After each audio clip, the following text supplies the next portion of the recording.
Amen. Hebu muongezee tena Yesu makofi.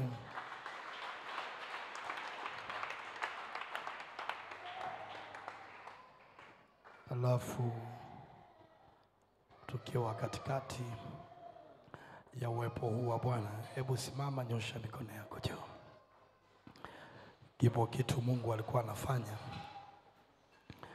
wakati praise wanaendelea kuimba wimbo wa mwisho. Nimeiona nguvu ya Bwana, nimeuona uweza wa Bwana. Nyosha tu mikono yako juu. Baba, hatuna Mungu mwingine ila wewe. Ni wewe katika yote.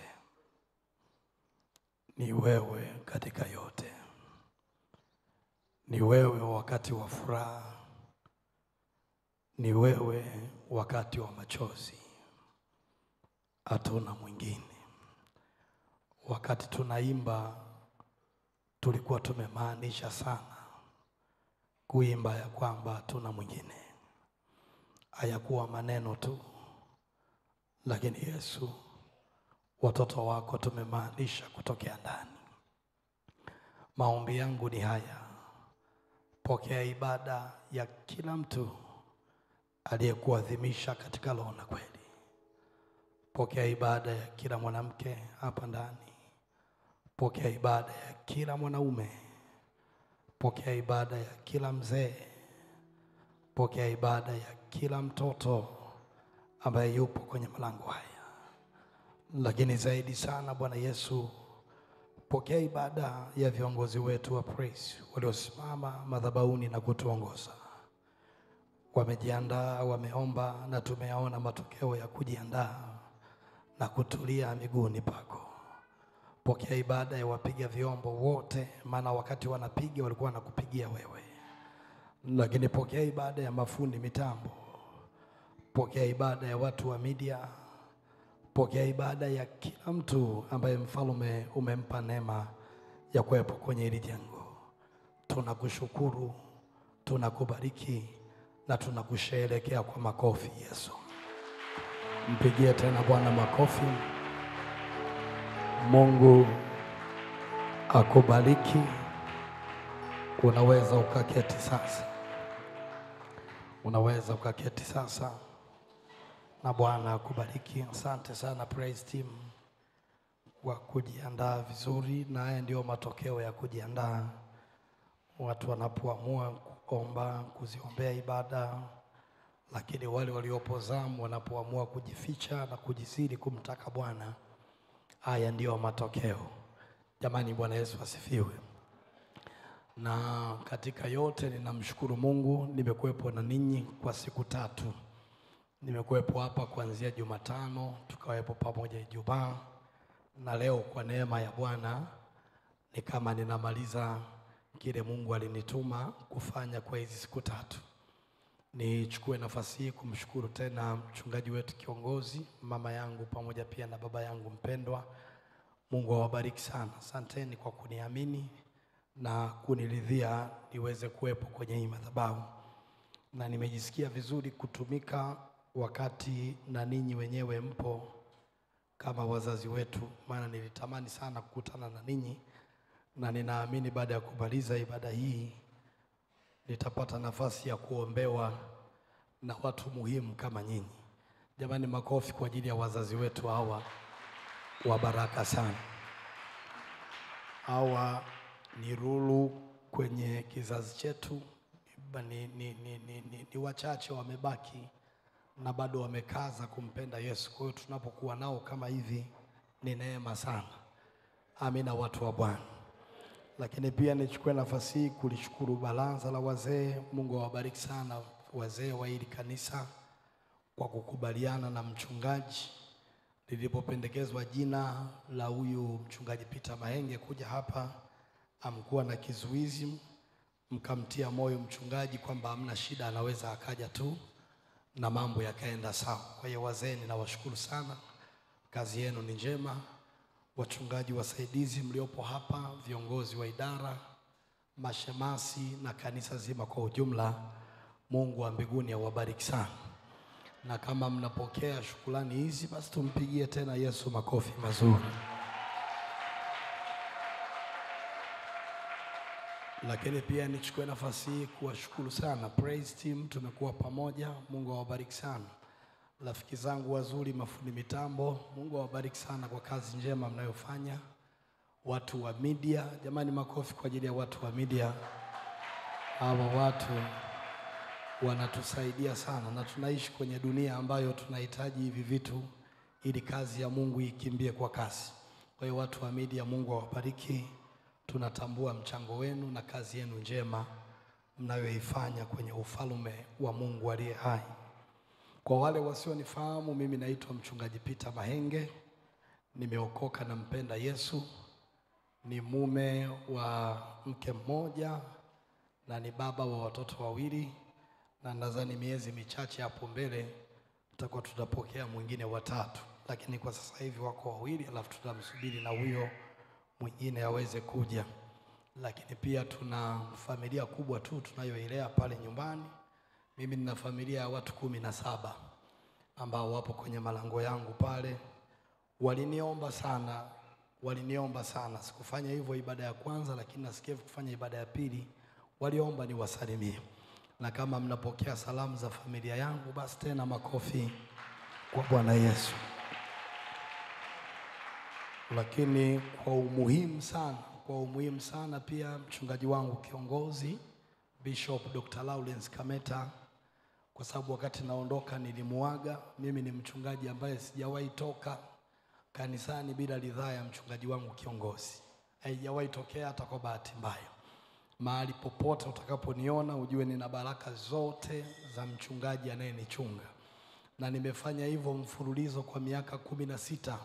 Maana tarehe 19 mwezi wa 12 mwaka huu natimiza miaka yangu 16 ya huduma, yani ile non stop, yani toka nimeingia ni moja kwa moja ile 2009 mwishoni mpaka sasa. Kwa hiyo mwezi wa 12 tarehe 19 miaka 16. Na ndani ya miaka hiyo yote 16 sijawahi fanya fujo yoyote. Sijawahi gombana na mchungaji yoyote, kwa sababu nimekaa chini ya wachungaji 4. Nimekaa chini ya Bishop Mbuke Mwanza, nimekaa chini ya marehemu Dr. Kaduma Mbeya, nimekaa chini ya mchungaji Joshua Kaduma Mbezi Juu, alafu sasa hivi niko pale kwa Askofu Kameta.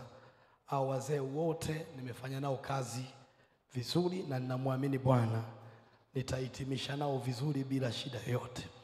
Piga kelele, sema amina kwa Bwana. Kwa hiyo mchungaji wangu amewasalimia sana Askofu wetu Kameta. Kama mnapokea salamu zake, basi makofi tena kwa Yesu aliye hai. Na baada ya salamu hizo muhimu, mniruhusu sasa twende kwenye maneno ya Mungu. Kisha tupate nafasi ya kuomba na tuimalize ibada hii kwa ushindi. Tumekuwa tukijifunza somo letu zuri la heshima ya madhabahu au nidhamu ya madhabahu. Tulianza ile siku ya Jumatano, tukaendelea Ijumaa, na kwa baraka, mimi sisemagi bahati mbaya, nadhani ni baraka tu, nikasikia ndani mkazo sana wa kuomba. Kila nilipotaka kujikita kufundisha kwa muda mrefu, nikajikuta nawiwa zaidi kuomba, nawiwa zaidi kuliitia jina la Bwana. Na tumemwita Bwana, tunamwamini Mungu ataendelea kufanya mambo makubwa kwenye hii madhabahu. Na niwatie moyo maaskari wa Yesu, mara nyingi tunapoisema heshima ya madhabahu au nidhamu ya madhabahu, wengi huwa wanakimbilia kwenye mambo tu fulani, lakini madhabahu ni jambo mtambuka. Madhabahu ni pana. Madhabahu ina vitu vingi sana. Na hata sasa hivi nikishanifundisha ile somo naweza nikafundisha hata mwezi mzima na nisilimalize, sababu madhabahu ni pana na ina vitu vya kutosha. Lakini yako mambo ya msingi yale ya jumla ambayo hayahitaji sana muamini awe amejaa roho ndipo afahamu kwamba madhabahu inataka hivyo. Kwa haraka wote tunafahamu ya kwamba madhabahu ya Mungu aliye hai inataka adabu, inataka heshima, inataka nidhamu. Hiyo hata mpagani anajua kabisa ndivyo inavyotakiwa kwenye madhabahu ya Bwana. Piga kelele, sema amina kwa Bwana. Alafu mpige bega jirani yako, mwambie madhabahu inataka heshima. Lipige tu hilo bega la jirani yako, mwambie madhabahu inataka heshima. Nadhani mpaka wapagani wanafahamu ya kwamba muamini atakiwi kula ndani ya nyumba ya Bwana, si ndio jamani? Hiyo hata tu wapagani wanafahamu. Itakuwa ni ajabu sana kumkuta labda kiongozi wa praise au mtu yoyote yuko hapa mbele ameshika kopo kubwa la juisi, au yuko na mabigiji hapa, mabablishi, mapipi, anapuliza lile liputo lile, anatoa hivi ile mizaa. Itakuwa ni ajabu sana. Jamani, Bwana Yesu asifiwe. Na kwa sababu 99.9 ya sisi tuliopo hapa tumetokea kule kwenye dini, mnaelewa kule kwenye dini nidhamu ni kubwa sana ya madhabahu. Si mnaelewa kule tulikotokea? Huku tu Pentecostals hizi kwa sababu ya uhuru wa Roho Mtakatifu tumejikuta tunafanya vimbwanga sana. Huwa naenda maeneo mengine unakuta kwenye mazoezi yale, mazoezi kabisa, maana mazoezi ile ni ibada. Unakutana na kijana amevaa kipensi kinaishi hapa, mavinyweleo kibao, yupo anafanya mazoezi ya ibada mpaka unasema uchizi huyu sio mzima huyu. Mazoezi ya ibada ambapo kipensi kiko hapa. Anaandaa ibada ya Jumapili, amevaa kipensi hapa na kitisheti tu hapo, yuko hapo, sina mwingine gani wa namna hiyo. Lakini natamani jamani, kama Ikulu watu wanaweza wakaenda kwa nidhamu, Ikulu tu pale kwa binadamu, wakaenda kwa nidhamu, wakaenda kwa heshima, wakaenda kwa kutetemeka, nadhani ni zaidi sana kwenye madhabahu ya Bwana. Ni zaidi sana jamani. Wale ambao mmepata neema ya kuingia Ikulu kwenye hizi nani hizi, mnafahamu kuna wakati hata kujikuna tujikuni, ukisha tu nani pale unakuta umekaa hivi tu, simu mmeziacha kule nini, mpaka nasema Yesu, naomba hii nidhamu hii kiamia nyumbani mwako hii, nadhani vitu vikubwa sana vikitokea. Lakini sisi ni rahisi tu, unaweza kumkuta mtu amekula bablishi kanisani hapo, maana aliingia nayo toka kituoni kule. Ukashangaa tu anaitoa alafu anaiweka chini ya kiti, anaibandika chini ya kiti kwenye viti vya kanisa. Alafu huyu mtu anataka azione baraka za Bwana. Hapa Kimara tumekataa katika jina la Yesu. TAG Kimara tutaipa heshima madhabahu kwa viwango vinavyotakiwa kwa jina la Yesu. Nadhani wakati mwingine Mungu akinipa neema ataweka pia jambo jingine vizuri. Watu wa sadaka nadhani wanakutana na hiyo kitu. Huwa anashangaa sana napoona mtu yani anajua kabisa hii fedha imechanika, yani hata yeye mwenyewe ukimpa tena hawezi akaitumia. Pesa mbovu, imechafuka, imechanika. Unashangaa anaileta kwenye madhabahu, anaweka sadaka ya namna hiyo, ambayo hata yeye mwenyewe ukimrudishia anaweza asiipende hiyo fedha, lakini kwenye madhabahu ya Bwana tena ameikunja namna hii, anaweka hapo. Na hiyo sasa tunapata sana shida wa Pentekoste kutoboa, wa Pentekoste kupasua. Sasa hivi kanisa tunalolitegemea Afrika na duniani la wa Pentekoste ambao wanafanikiwa kwa kasi sana. Na mwezi wa 8 kama sio mwezi wa 9 nimepata hiyo study tour, naenda Nigeria kwenye hizi mega church. Nadhani nitaenda mega church 3 kwa ajili ya training, kujifunza. Nitakuwa kule kwa wiki 2 na siku kama 3 kwa ajili ya kujifunza tu. Nikatamani kujua kwamba kwa nini wale wenzetu wamefanikiwa vile. Ni walokole, ni wa Pentekoste kama sisi, lakini yale makanisa yamejaza mabilionea. Wako mabilionea wa kutosha. Kuna majamaa yananena kwa lugha, yanamiliki maviwanda, yanamiliki mataasisi makubwa, millions of man ziko mule ndani. Nikatamani kukuelewa kwamba hawa jamaa kwa nini wamekimbia kwa kasi namna hii. Nikagundua ya kwamba wale wenzetu wana nidhamu na ibada, wana nidhamu na madhabahu, wana nidhamu na makuhani kwa viwango vya mbali sana. Hawana mzaa hapo, hawana mchezo hapo, hawana utani hapo. Na mimi nawatangazia jamani, naondoka leo, namaliza mtoto wa mchungaji Rustem na mzee wangu Tem. Leo namaliza, nikimaliza nitaondoka, lakini naomba katika jina la Yesu, hii madhabahu isiwe kijiwe cha story, isiwe kijiwe cha mizaa, isiwe kijiwe cha mambo ya utani. Na naomba mambo yote ya utani tuyamalize kule nje. Tukiingia hapa ni Yesu kwa kwenda mbele kwa jina la Yesu. Piga kelele, sema amina kwa Bwana. Mgeukie tena jirani yako, mpige bega, mwambie heshimu madhabahu. Mwambie usiichezee madhabahu. Na ubaya wa madhabahu ni hii hapa. Ubaya wa madhabahu ni huu hapa. Ukiichezea inakuchezea. Si unaelewa Ukiipuza inakupuza. na ikikupuuza yenyewe inakupuuza mazima. Kwa hiyo tutaiheshimu, tutaijali, tutaitambua, tutaisamini, tutaiombea ili moto wa Bwana uendelee kuwaka katika jina la Yesu. Piga kelele, sema amina kwa Bwana. Lakini kuna kionjo nimekiona hapa cha praise team, na naomba hicho kionjo nimekiona hapa. Kuna wingu nimeliona hapa wakati wa ibada, na nimefurahi ili kanisa pia, hata kwaya nimeifurahia sana kwaya, kwa sababu ina watu wazima hadi wale watu wa 50 plus miaka 50 kwenda juu, na waona kabisa wako mule ndani, watu wazima. Kitu kizuri sana ile, inatia moyo sana. Sasa maombi yangu ni haya kwenye kwaya, praise team na nini, ile nidhamu ya maandalizi yenu kuelekea kwenye ibada kisheni inakuwa kubwa sana. Simeona tu kama leo hapa kidogo tu hivi, lakini mnaona neema ya Mungu ilivyokuwa kubwa madhabahu. Unajua umepangwa zamu, usiwe star tu au ukafanya kwa mazoea. Yaani ukiambiwa kesho wewe ndio uko zamu, yani ni kama wamekwambia jichimbie, mtake Bwana na nguvu zake zote. Ukija hapa watu wanamuona Mungu kwa viwango vinavyotakiwa. Piga kelele tena, sema amina kwa Bwana. Lakini pia nimefurahi kwa ya CMF, wanaume CMF, nimeona makomando. Hebu wa mama tusherekeeni, tupigieni vigeregere. Wa mama tupigieni vigeregere. Nimeiona kwa ya CMF ya kutisha hapa. Afu watu wazima tu unawaona. Maana makanisa mengine naonaga vijana peke yake, lakini hapa nilichofurahia ni kwamba wale watu wa miaka 50 kwenda juu mpaka 60 uko kwenda juu unawaona wako ndani ya hizi kwaya. Naomba muendelee mbele, msiache hicho kitu katika jina la Yesu. Inatia moyo, na hiyo ndio njia nzuri wazee wangu ya kukabidhi kijiti kwa vijana. Atuwakabidhi vijiti vijana wakati tumekaa pembeni. Hiyo sio njia nzuri ya kudelegate. Njia nzuri ya kudelegate, una delegate wakati bado upo kwenye nafasi. Sio una delegate wakati tayari umechina, tayari ujiwezi ndio una delegate. Hapana, delegation nzuri ni ile ambaye upo kwenye nafasi. Yule ambaye unamuandaa watu wote wanamuona kabisa hivi. Ni CMF watu wazima wa miaka 50 kwenda kule juu. Msiseme vijana tunatoka kwenye kwaya tunawaachia. Tunakuwa nao, yani tunatoka taratibu bila wao kujua. Wanaendelea tu. Piga kelele, sema amina kwa Bwana. Na simnafahamu kutoka kwetu sisi hatutoki kwa miemko, tunatoka kwa maelekezo ya Roho Mtakatifu. Maana kuna watu wameimba mpaka wana miaka 90. Kuna watu wameimba mpaka wana miaka 80 na kitu. Bado wanaimba, wanamtaka Bwana na nguvu zake zote.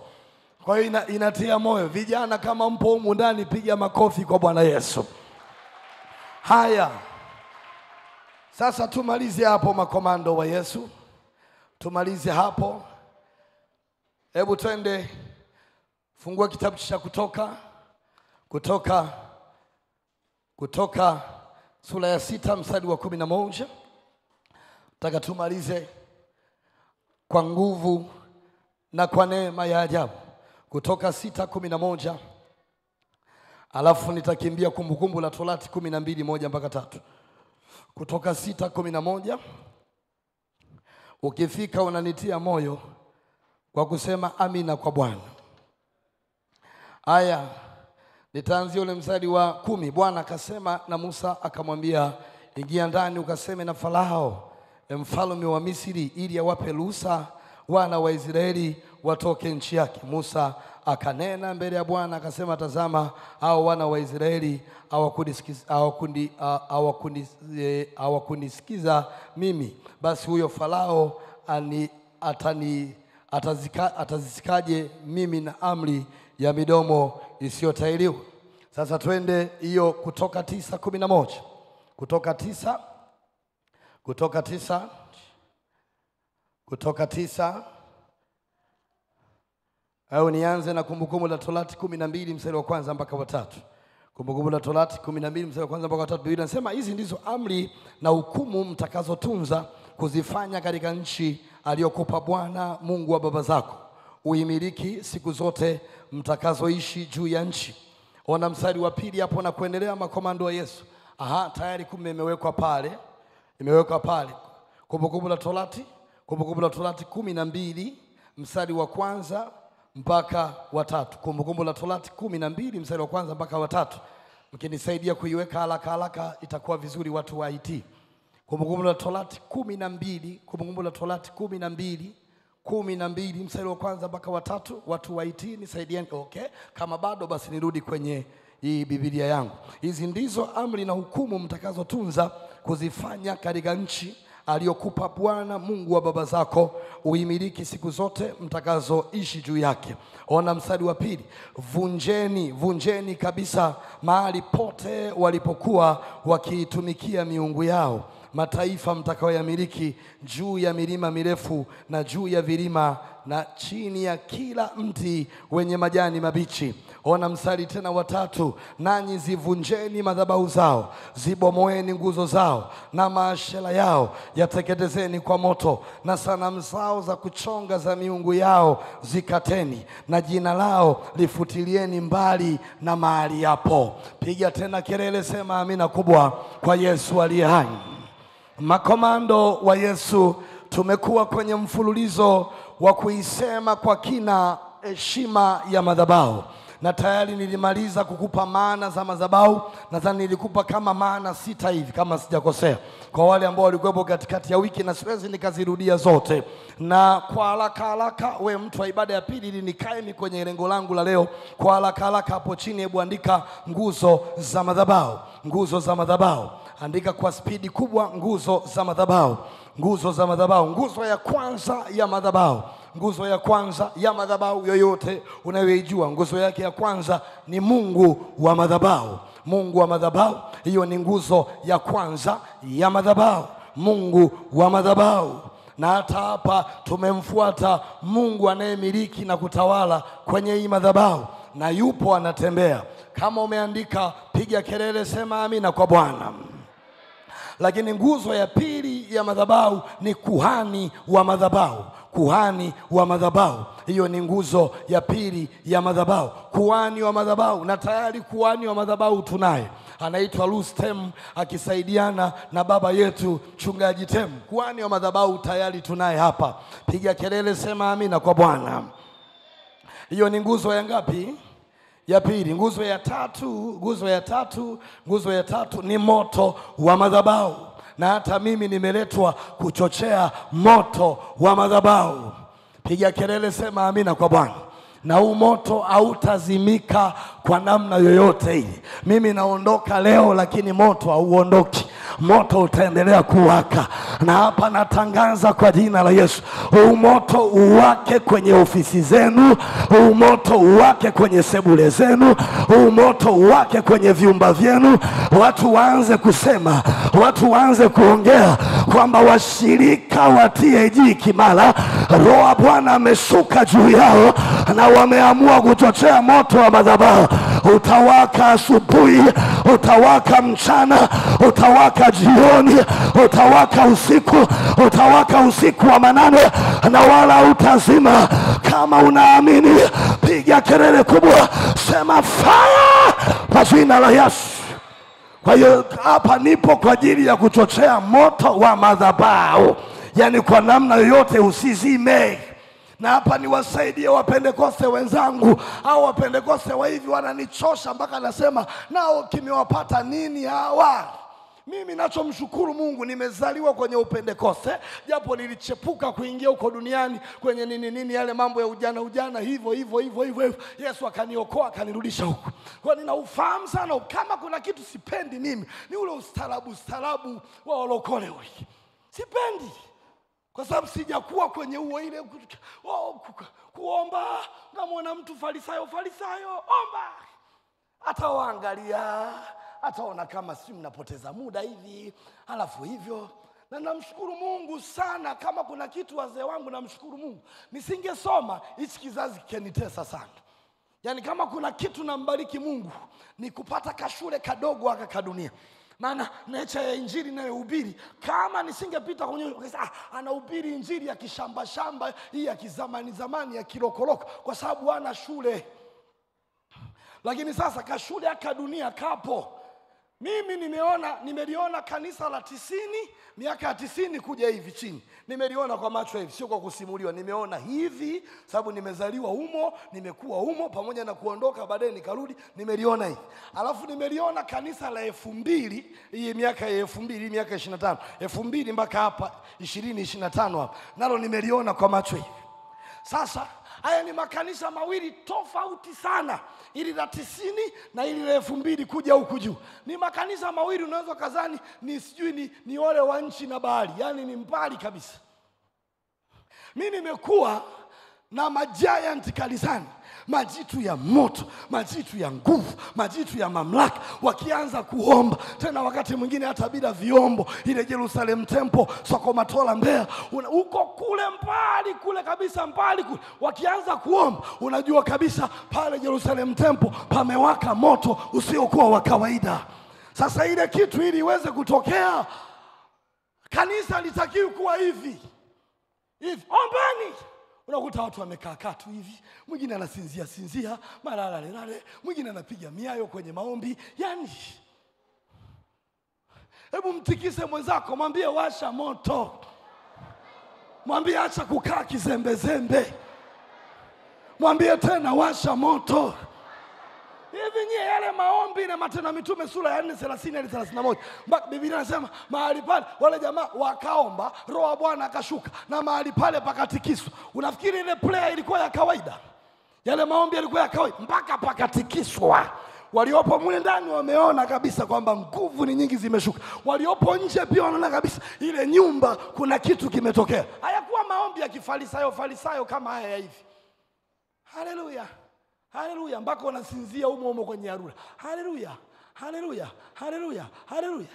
Mimi napenda Mkristo, yani akiwa ananena kwa lugha, nena kwa lugha uonekane unanena kwa lugha.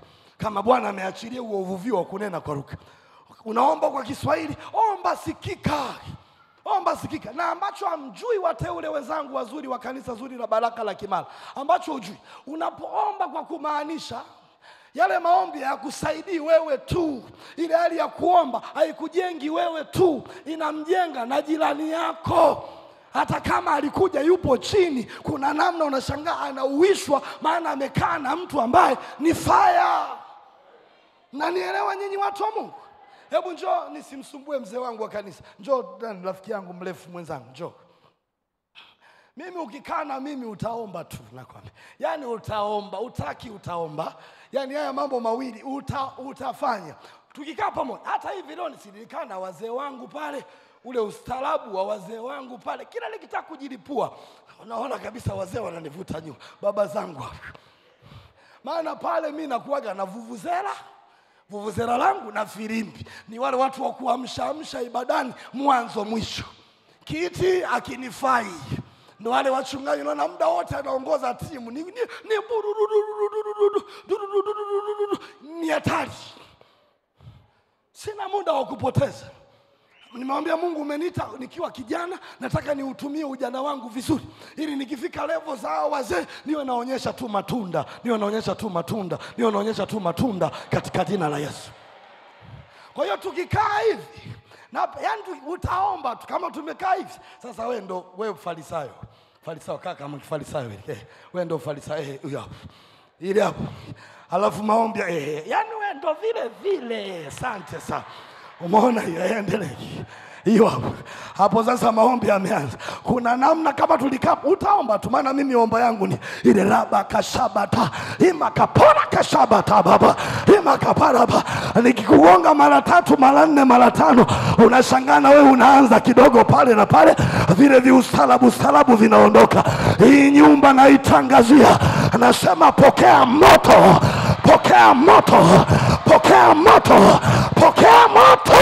kwa jina la Yesu. Sema amina watoto wa Bwana. Lakini eti hebu oneni eti wenyewe. Haya maombi ni haya hapa. Maombi kwenye maiki ni haya hapa. Alafu oneni anavyoomba. Baba, tunakamata ili anga kwa jina la Yesu. Tunapoenda kwenye vijiji vile vya kule Kibaha, tunakamata anga kabla tujafika kuhubiri injili kule. Tunavunja, ndo anavunja eti hivyo. Ndo anavunja, angalieni. Si ndo maombi yenu wengi nyinyi? Ndo anavunja. Tunavunja, tunapasua, tunafungua lile anga. Eti ndo anafungua linamfungua hapa. Linamfungua hapa. Lakini acha hii nyumba iwe nyumba ya fire. Acha hii nyumba iwe nyumba ya majitu yanayosukuma prayer. Iwe nyumba ya makamanda wakianza kuomba, kila inaeleweka. Kama unaamini sema fire, fire, fire, fire kwa jina la Yesu. Gonga na mwenzako mwambie fire. Mwambie tena fire. Mwambie tena fire. Mwambie tena fire. Na ninapoyatangaza haya, ni kama kuna miamba, ni kama kuna viambaza, ni kama kuna kuta, ni kama kuna maroho yanatikisika, yanawaachia watu, na wataanza kuomba kwa viwango vya juu. Anasema Kimara, pokea neema ya kuomba. Anasema Kimara, pokea neema ya uamsho. Anasema Kimara, pokea neema ya mamlaka. Anasema Kimara, pokea neema ya imani kwa jina la Yesu. Piga kelele tena, sema amina kwa Bwana. Arabasa. Yani natamani Baba, yani natamani wewe, yani kuna namna wewe mwenyewe, kuna wakati unakaa mkao fulani ibadani, wewe mwenyewe ukitoka unasema leo nilikuwa ibadani. Unasema leo nilikuwa ibadani. Yes, nilikuwa ibadani. Nimeliona joto la ibada. Na atmosphere ya ibada unaitengeneza wewe mwenyewe. Atmosphere ya ibada unaitengeneza wewe mwenyewe. Mahali ambapo wengine wanafanya kilegevu, wewe unaamua kufanya kwa viwango vya juu. Mahali pengine ambapo wengine wanategea Mungu mimi sitegei. Piga kelele, sema amina kwa Bwana. Piga tena kelele, sema amina kwa Bwana. Nasema piga kelele tena, sema amina kwa Bwana. Natangaza hapa, natoa tangazo hili kwa jina la Yesu. Haya maongeo nayasikia ndani.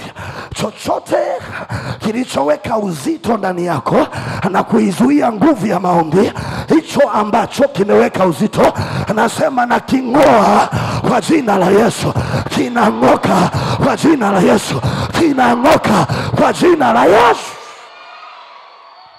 Na kama mpo wanaume wenzangu mliooa, kama kuna mwanaume umeoa na uombi nyumbani, nataka nikwambie unaichinja familia yako. Kama kuna mwanaume uko hapa, umeoa, una vitoto vinakuwa au watoto wengine ni wakubwa, lakini wewe ni mwanaume kwenye hiyo nyumba, au ombi na una hizo nidhamu, au jali hayo mama, unaua kizazi chako mwenyewe.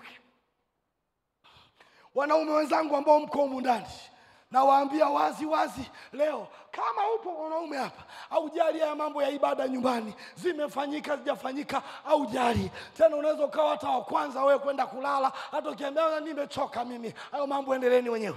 Mwanaume, unaua kizazi, unaua mke wako mwenyewe. Maana familia ina tabia ya kukifuata kichwa. Familia ina tabia ya kumfuata baba. Baba akichola ramani, kwa sababu hakuna mtu mwingine zaidi ya baba ndani ya nyumba. Akichola ramani, mama anafuata, watoto wanafuata, mpaka kuku zinafuata. Nakwambia mpaka paka inafuata. Baba akiamua kuchola ramani namna. Lakini kama upo mwanaume hapa, ili neno la Bwana kwako, hiyo hali ishinde. Hiyo hali ishinde kwa vitendo. Kwa vitendo nasema kwa jina la Yesu. Mwanaume mwenzenu nimetangaza msimamo pale na familia ya watu 17 na lea mule ndani. Nikasema Yesu, nisipokaza hapa tatengeneza mapoza, watu watatiana mimba humu ndani, vituko vya ajabu vitatokea humu. Baba, natangaza msimamo. Na nimeianza hiyo kwa sababu nimeanza kujitegemea muda mrefu, na nimeanza kulea watu nyumbani kwangu muda mrefu. Hawa vijana ambao wanapenda uamsho, wanapenda moto, wengi wamekaa nyumbani kwangu, na hata sasa hivi bado wengi wanaishi pale nyumbani. Nikatengeneza msimamo. Ile nyumba hakuna kula mtu chakula cha usiku bila ibada. Hiyo ni lazima, hautaki kapange. Yaani hiyo sio ombi. Lakini ile nyumba hakuna mtu ambaye anabaki nyumbani siku ya ibada. Uwe ni ndugu wa vikofia vidogo, uwe si ni wa wapi, utaenda kanisani. Hautaki, tunafunga mlango, utakaa nje. Mimi nawaambia, si ndo tumelegeza? Wale wenzetu hapa hawana mzaa na imani. Si ndo tumelegeza? Tumelegeza na maana kuta matokeo yanakuwa madogo sana. Mimi hata mama, nyesi mnaachaga ibada, amekuja mama mzazi. Amekuja muda wa ibada, mama yako aliyekuzaa, muda wa ibada. ile ibada ya Jumatano inaanza saa 10:30. Mama ndo ameingia hiyo saa 10:30. Kuna watu wa mnaahirisha ibada wanasema niliamua kumpokea mama nikae naye. Mama atanisubiri naenda ibadani. Hataki twende wote mama ibadani, tukimaliza ibada tuje kuongea. Haiwezekani mamangu mzuri, takukuta Bwana akubariki sana. Lakini si na mtu anampigia simu mchungaji. Mchungaji sikuja, mama alikuwa anaingia, alipokuwa anaingia nikaona nibaki naye. Unadhani ni sababu ya hekima? Sio sababu ya hekima. Hiyo ni hali mbaya sana. Ni hali mbaya sana kwenye ulimwengu wa roho. Lazima umuonyeshe mama wazi kwamba mama nakupenda, lakini kwa mimi mwanao ibada kwanza. Madamu umekuja siku ya ibada, mama mimi ibada kwanza. Nikirudi tutakaa pamoja, tatiana moyo, tutaweka mambo vizuri. Piga kelele sema amina kwa Bwana. Piga kelele sema amina kwa Bwana. Nasema piga kelele sema amina kwa Bwana. Natangaza kuna jeshi linainuka hapa. Kuna jeshi linainuka hapa. Na hili jeshi mitaa itashangaa. Hili jeshi familia zitashangaa. Maana kuna watu kabla ya hili kongamano, kabla ya hizi siku 3 walikuwa wameacha kabisa kuomba. Ule moto wa maombi ulikuwa umeondoka, ulikuwa umekoma. Lakini kwa semina hii ya siku 3 nashuhudiwa ndani kwamba kuna mtu hii semina imemuamsha tena, kwamba kuna mtu hii semina imemuongezea viwango tena, na moto utawaka na neema itakuwa kubwa kwa jina la Yesu. Piga kelele sema amina kwa Bwana. Haya, njoo vijana hapa. Njoo nyie makomando hapo vijana. Njoo makomando hapo. Na hapo ni vijana mchanganyiko, vijana wakubwa na vijana wadogo. Ndio uzuri wa hapo. Pamekaa vizuri. Asante. Asante sana. Huyu kijana wa Yesu huyu asante sana. Wewe baki hapa hapa, hamna kuondoka. Wale ndio wazee wako, angalie pale Maza na Mshua. Wapungie mkono. Wapungie mkono. Maza yule pale, Mshua yule pale. Umeona ndio hapa hapa mpaka Yesu anarudi. Anakukuta hapa hapa. Unaenda wapi? Mgeukie jirani yako mwambie unaenda wapi. Mwambie ndio umefika. Mwambie tutabanana hapa hapa.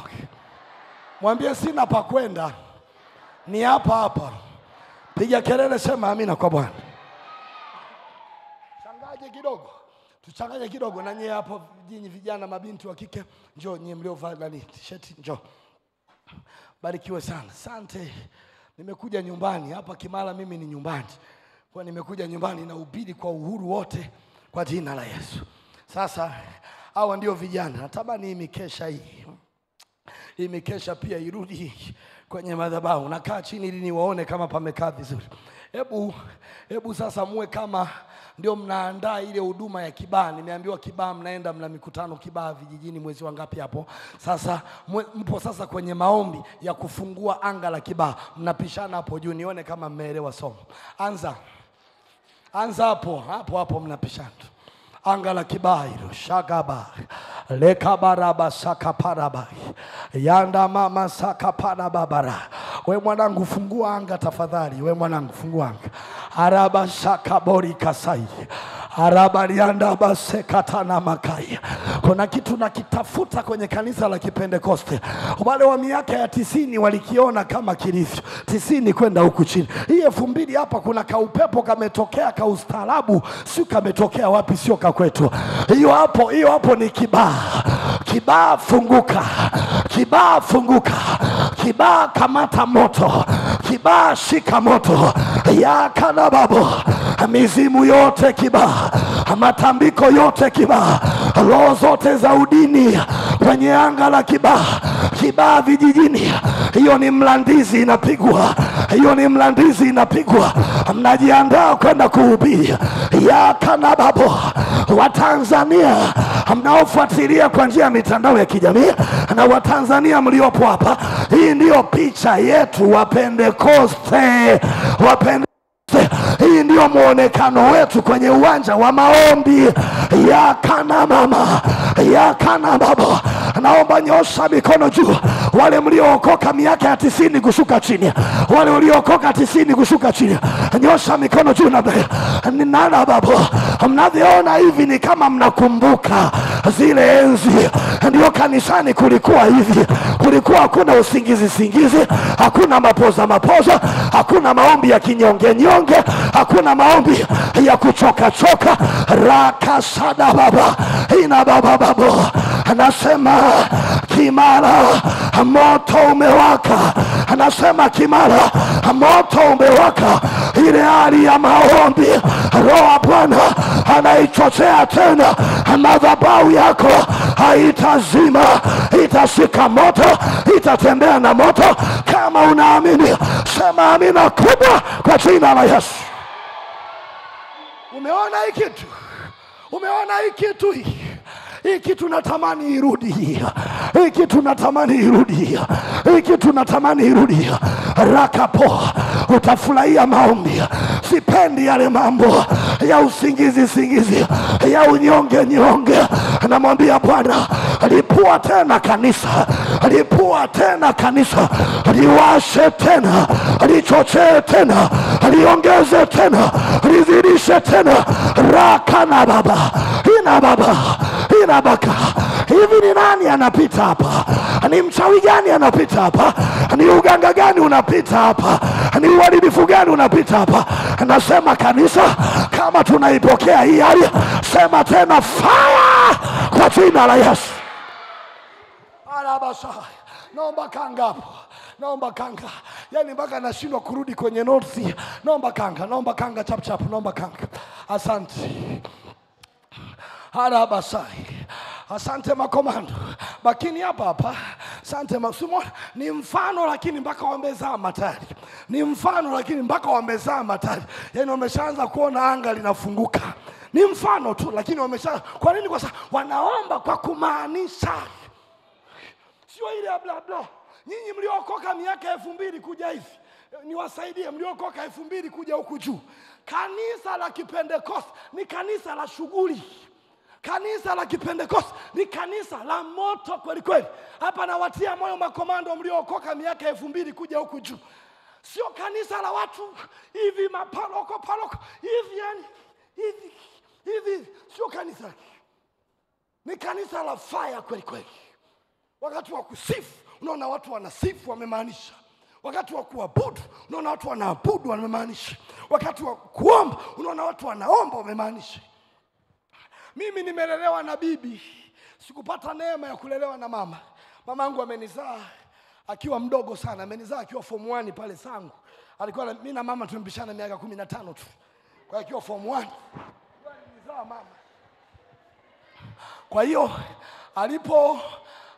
nilipofikisha miezi 4 ilibidi aniache kwa bibi, yeye ampeleke shule Iringa akamalizie. Maana kwa miaka ile mtu kuzalia nyumbani ilikuwa ni kama kashfa fulani hivi, na hasa mwanafunzi kwa miaka ile. Siku hizi ni kama kawaida, lakini kwa miaka ile nyewe wa zamani mnafahamu, ilikuwa ni kama kitu fulani cha aibu hivi. Kwa hiyo ikabidi wamtoe wampeleke huko. Na hapa nikajifunza, haijalishi ulizaliwa kwa njia gani, kama umelibeba kusudi la Mungu lazima litimie kwa jina la Yesu. Hata kama ulizaliwa na jambazi, hata kama ulizaliwa na mchawi, unaweza ukatoka kwenye tumbo la mchawi, lakini baada ya kukutana na Yesu, nataka nikwambie lazima hatima itimie. Nimezaliwa na kitoto kilikuwa kidada cha form 1, lakini kidada cha form 1 kimeleta kamanda huyu hapa kwa jina la Yesu. Piga kelele, sema amina kwa Bwana. Sasa nikapata neema ya kulelewa na bibi. Nimelelewa na bibi. Hata role model wangu wa maombi mimi, mfano wangu wa kuigwa ni bibi. Mimi aliyenifundisha kuomba sio wanaume, nilifundishwa kuomba na mwanamke, bibi yangu, ambaye miaka yote nilikuwa namuita mama, nikijua ndio mama mzazi. Nimekuja kujua kwamba sio mama mzazi, tayari mimi ni mkubwa tu. Mwaka 2000 ndo nikaambiwa huyu ni bibi, huyu ni babu, sio mama na baba hao. Ni bibi. Kwa sababu mamangu alikuwa akija walikuwa wananiambia huyu dadako. Kwa hiyo namuita dada na yeye anaitika abe. Ila ndio mama mzazi. Maana tukisimama ni kama tunafaa. Hata sasa hivi tukisimama hivi naonekana mimi mkubwa kuliko yeye, maana ana kamwili kadogodogo. Hivi unajua mamangu alivyo sasa hivi ni kama yule, yani vile alivyo yule. Sasa tukisimama mimi na yule sinaonekana mimi mkubwa pale. Ndio kama mamangu alivyo. Ana miaka michache tu, miaka kama 54 tu, michache tu. Haya.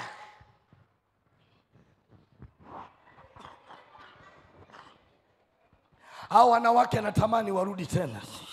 Namkumbuka yule mwanamke. Kuna wakati unamkuta sebuleni pale. Sasa hivi ana miaka 77. Bibi yangu ni miaka kaduma. Ana 77. Ukimkuta sebuleni pale na kuwa namuona namna hiyo. Hapo sio ameota madude gani, sio kwenye ulimwengu wa roho ameona vitu gani. Utamuona ametoka sebuleni pale. Unamsikia tu kwa jina la Yesu. Napasua, naharibu, nakataa. Kamama ako ka Yesu. Akiona moto umekuwa mkali, ni kama kanga inakuwa nzito, inakuja hapa. Ikija hapa, hilo ni balaa jingine. Ilianzia hapa, ikaja hapa. Kwa jina la Yesu nakataa hiyo roho ya mauti, nakataa. Yuko sebuleni hapo, si tuko vyumbani. Roho ya mauti nakataa. Akiona tena si namna gani, anaona kama inamtinga, unamuona na ile taa.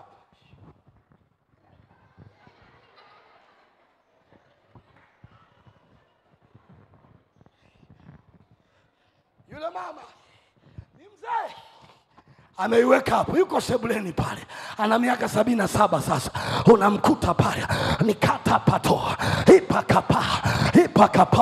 Na hata mimi ninapotaka kuwa na maombi, hata hivi wiki ile la kwanza la mwezi wa 6 naenda kule kwa ajili ya kuchochea.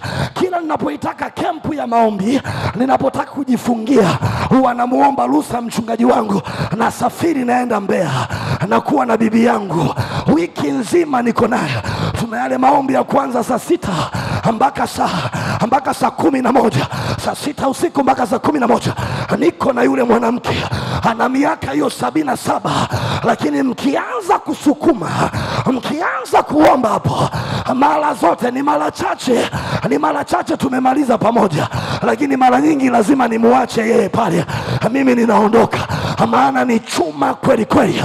Anasema, mwanangu, unaniona kwenye umri wa miaka 77, niko hivi kwa sababu nimejiachilia kwa Bwana. Niko hivi kwa sababu nimetaka Mungu anitumie apendavyo. Natangaza humu ndani kwa mabinti na wanawake, hii ni saa ya kuacha uzembe na kurudi kwenye uwanja wa moto. Hii ni saa ya kuacha ukawaida, ya kuacha mazoea na kurudi kwenye viwango vya moto. Anajaribu kufikiria, anajaribu kuwaza hivi, hizo nyumba mnazotoka, mama wa nyumba aamue tu kuwa mama wa maombi, au binti umepanga, upo chumba kimoja, uko vyumba viwili, unakaa na wadogo zako, umeolewa hujaolewa, lakini umeamua tu kwamba kwa msaada wa Bwana anatoka kwenye hali ya ukawaida, anataka nitembee kwenye viwango vya juu. Mimi ninawaambia moto utakawaka. Mimi ninawaambia vile Mungu atatembea. Mimi ninawaambia vile Mungu atatenda. Mimi ninawaambia vile Mungu atafanya. Mimi ninawaambia vile Mungu atafungua milango. Hakuna wakati mteule ameamua kuomba, hakuna wakati mteule ameamua kumwita Bwana, hakuna wakati mteule ameamua kusimama, hakuna wakati mteule ameamua kumlingana Bwana na Bwana akanyamaza. Kwenye nyumba hii mchana wa leo, pokea neema ya kuomba. Nasema pokea neema ya kuomba. Kama unaipokea, sema amina kubwa kwa jina la Yesu.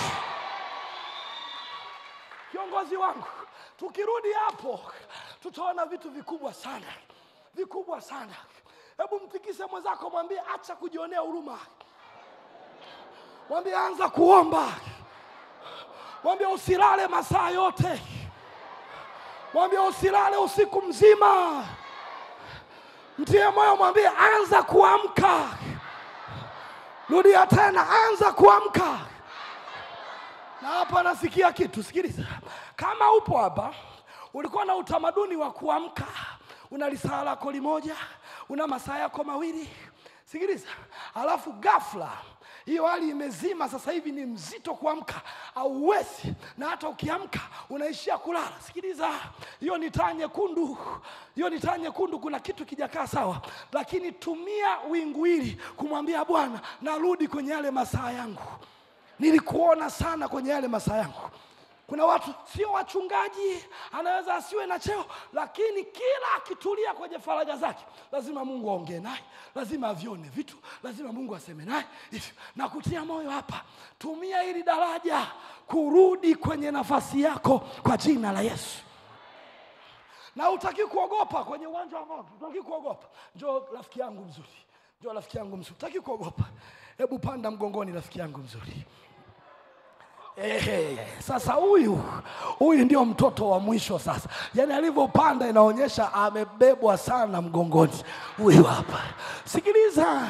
Sikiliza, tunapoombaga jamani, nyie mnajuaga mko pekendo, lakini kimsingi hebu ibane kabisa miguu yako kama watoto, ilete kama watoto kabisa. Hapo sasa super. Hapo sasa super. Sikiliza, unapoomba kwenye ulimwengu wa roho, unapopambana kwenye ulimwengu wa roho, picha huwa inakuwaga hivi. Napapenda sana hapa. Sikiliza, chochote utakachokutana nacho kwenye uwanja wa maombi, kabla akijakutana na wewe, lazima kikutane na aliyekubeba. Nasema kabla akijakuzuru wewe, chochote ambacho kibaya kwenye uwanja wa maombi, kabla akijakuzuru wewe, lazima kimzuru kwanza aliyekubeba. Na aliyekubeba anaitwa Simba wa kabila la Yuda, Yesu Kristo, mwana wa Mungu aliye hai. Unapoingia kwenye uwanja wa maombi, hauhitaji kuogopa chochote, maana tumebebwa na tunasaidiwa. Kama unaamini, sema amina kubwa kwa jina la Yesu. Harababo.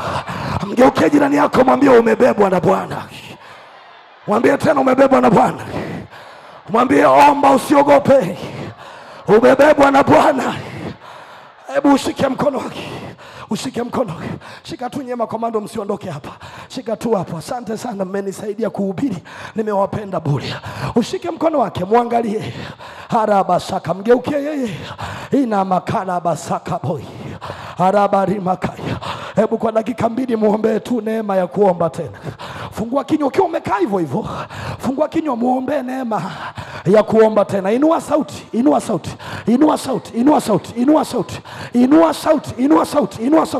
Muombe neema ya kuomba. Inua sauti. Sikiliza. Hii ni sauti ya Mungu kwa mtu. Kuna mtu anajengwa hapa. Kuna mtu anauishwa kupitia ibada hii. Kuna mtu anaamshwa. Kuna mtu anatoka usingizini. Wewe muombe tu, muombe, usiache. Usiangalie watu wengine. Waomba na huyo uliyemshika mkono. Yakasakanaka. Yekesekenaka. Inasekerika. Unamakasheketeka. Inamakasheketeka.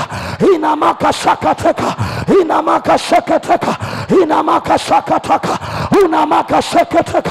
Endelea kuomba na huyo mtu. Ile hali ya kufa.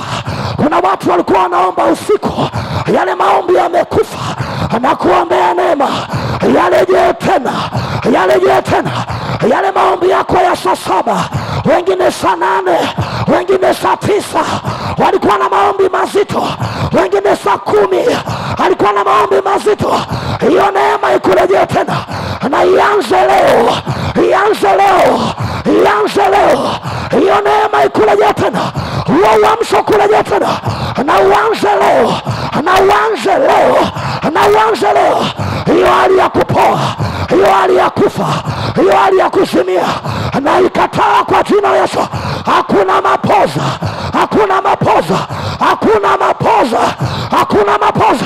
Madhabahu imeheshimiwa. Madhabahu ya Bwana imeinuliwa.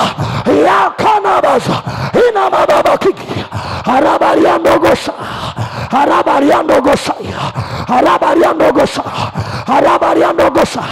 Ina mababa kiki. Ninaomba taratibu. Unaweza ukasimama sasa. Taratibu unaweza ukasimama. Halafu nyosha mikono yako juu. Simama, nyosha mikono yako juu. Ina baboziki. Ina babakai. Roho Bwana amenituma niwatumikie wazee wangu. Roho Bwana amenituma niwatumikie wachungaji wenu kwenye hizi siku 3. Na jambo la ajabu, kila Kila nikitaka nitembee kama ninavyotaka kutembea, nashangaa ninahamishwa, nashangaa ninapelekwa kwenye njia ambayo mimi sijaipanga. Kila nikitaka nikae kwenye series tu kwa mfumo ambao mimi nimejiandaa, nashangaa hiyo hali inakataa ndani rakatoa. Lakini natiwa moyo, yamkini haya ndiyo Bwana alitaka yasikike. Yamkini Bwana alitaka sauti hii zaidi kwa watoto wake kuliko haya ambayo nimejipanga nimeandika. Rakasada ina bababaka. Ukiwa umenyosha mikono yako juu, utafuatisha maneno haya, udabazike tekaya, na utafuatisha kwa kumaanisha kwa sauti kubwa tokea ndani, bila kuangalia umekaa na nani. Inyosha tu mikono yako juu, fumba macho, fumba macho kabisa. Harababo, sema Bwana Yesu, Bwana Yesu, mchana wa leo kila madhabahu inayozima moto, kila madhabahu inayoshindana na maisha yangu ya kiroho, kwa jina la Yesu, mchana wa leo naiangusha kwa jina la Yesu. Mchana wa leo naipasua kwa jina la Yesu. Shetani achia, achia kwa jina la Yesu. Rakatabazi. Hapo nataka umaanishe kuna minyororo inakatika. Kama kuna malo yalizima moto wa maombi, yalikufanya uwe mzito, yalikufanya uwe mchovu, wanaume wenzangu, huyo beba mbele. Hao wanaoanguka wabebe walete mbele, hao wanaoanguka beba walete mbele huko. Yakasakaba. Sema tena kwa jina la Yesu, kwa jina la Yesu. Kila roho inayozuia nguvu ya maombi ndani yangu, kwa jina la Yesu, achia, achia, achia kwa jina la Yesu, kwa jina la Yesu, kwa jina la Yesu. Kila madhabahu, kila madhabahu ya kishetani inayoshindana na maisha yangu, mchana wa leo anguka, anguka kwa jina la Yesu, kwa jina la Yesu. Endelea kunyosha juu mikono. Rakabababa. Kama umeshikwa na chochote, yamkini kuna malo yanafanya vita na wewe, natuma moto, natuma moto, natuma moto kwenye viti vyote, viti vyote naviweka chini ya utisho wa moto, viti vyote, viti vyote, kila kona. Yakababababo. We pepo, we pepo, we pepo unayefanya vita na huyo binti, we pepo unayefanya vita na huyo kijana, we pepo unayefanya vita na huyo mtoto, hayapigwa chia, hayapigwa chia, hayapigwa chia. Walete mbele, walete mbele, walete mbele, walete mbele. Anasema we pepo unanisikia, unanisikia. Yakamabo, yakamabo, yakamabo. Kwa nguvu ya madhabahu ya baba, ni msako wa moto, ni msako wa moto, ni msako wa moto, ni msako wa moto, ni msako wa moto, ni msako wa moto, ni msako wa moto. Nawaita, unawaita, nawaita wajini, wajini, wajini, wajini unayakuja kwa njia ya ndoto, wajini unayakuja kwa njia ya sauti. Hayapigwa, hayapigwa. Huyo mtoto beba lete huko, beba huko, beba huko. Sogeza yule mtoto, beba lete huko.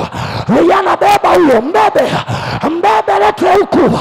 Shakabaka, yakabaka, yakabaka. Madhabahu ya Bwana inaposhika moto haiachi uchawi. Inaposhika moto, we shetani uliyeshika watoto, we shetani uliyeshika watoto, kwa jina Yesu hayapigwa. Shakata. Lete huyo mbele hapa, lete mbele huyo hapa. We pepo, we pepo, pigwa chondoka, pigwa chondoka. Unagazaya. Naomba wahudumu ongeleka. Moto umewaka, ni moto wa madhabahu, moto wa madhabahu, moto wa madhabahu, moto wa madhabahu, moto wa madhabahu, moto wa madhabahu.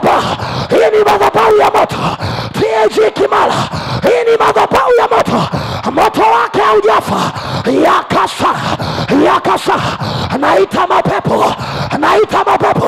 We pepo ndani ya huyo mtu, unanisikia? Hayapigwa achia, hayapigwa achia, hayapigwa achia. Mwachie huyo, mwachie huyo, mwachie huyo, mwachie huyo, mwachie, mwachie huyo. Anasema mwachie. Kimara imewaka moto, kimara imewaka moto, kimara imewaka moto. Yakasa, yakasa, yakata, yakasa, yamama maziki, haraba raba zoki, haraba baba. Endelea kuomba, endelea kuomba, endelea kuomba. Yagaza, yagaza, yagasabagi, inama baba baba kiki. Achia mtoto huyu, achia mtoto huyu kwa jina la Yesu. Hawa watoto hamtawatumia, hawa watoto hamtawatumia, hamtawatumia. Wamefichwa na madhabahu ya Bwana. Piga hiyo pepo, hiyo ni pepo. Vijana wenye nguvu saidia hapo. Yaka baba, na upenda moto wa madhabahu. Ikiheshimiwa madhabahu ya Mungu wetu, ikiinuliwa madhabahu ya Mungu wetu.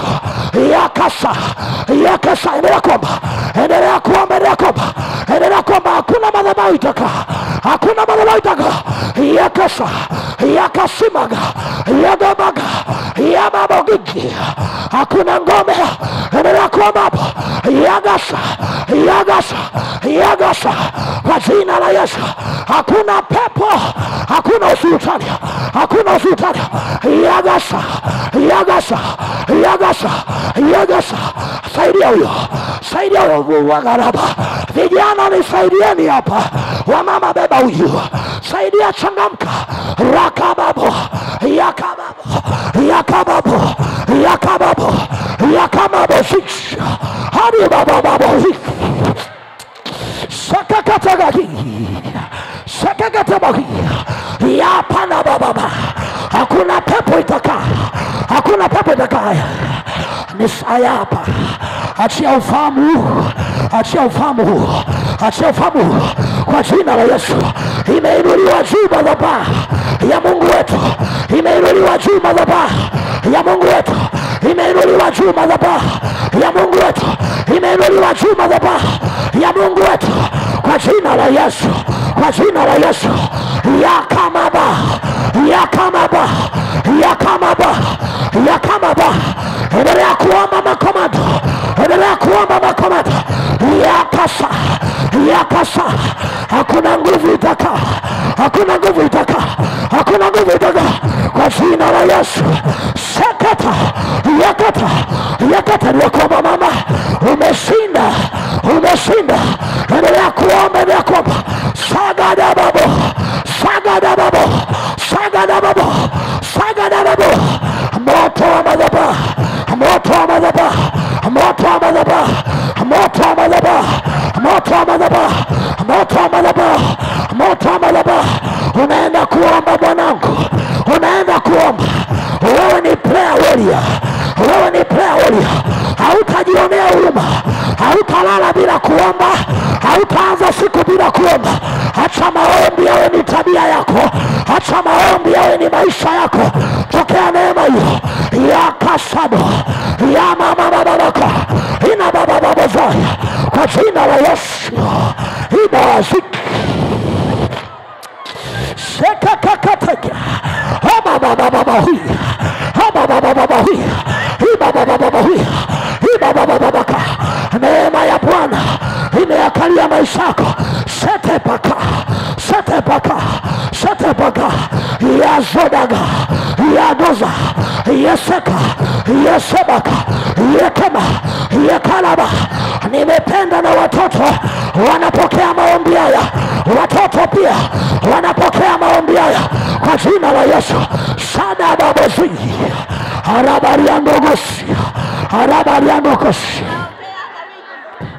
Saga baba hoi. Nyie mliozuia kinywa hajaongea wiki nzima, mmezuia kinywa chake. Harabaka, nimeambiwa huyu binti hajaongea wiki nzima, wamefunga kinywa chake. Haya, pigwa chia, pigwa chia. Anasema piga. Huyu moto ni mkali, huyu moto ni mkali. Makomando endelea kukemea, endelea kukemea makomando. Kemea kwa jina Yesu. Lazima aseme leo, lazima aseme leo. Nyie mlioshika kinywa, achia kinywa. Huyu moto mweza achia kinywa. Achia ulimi, achia ulimi, achia ulimi, achia ulimi, achia ulimi. Kwa jina la Yesu imeinuliwa juu madhabahu ya Bwana. Yakasaka, yakasaka, yakasaka, yakasaba, yamama mazoya, yamama makichi, arabariandogosha, arabariandogosha, ranarabaka. Achia akili yake, achieni ufahamu wake. Nyie mlioshika ufahamu, nimewaona. Hayapigwa, achia. Yesu jitukuze, Yesu jitukuze, Yesu jitukuze, Yesu, Yesu, chukua utukufu, chukua utukufu, Yesu, Yesu.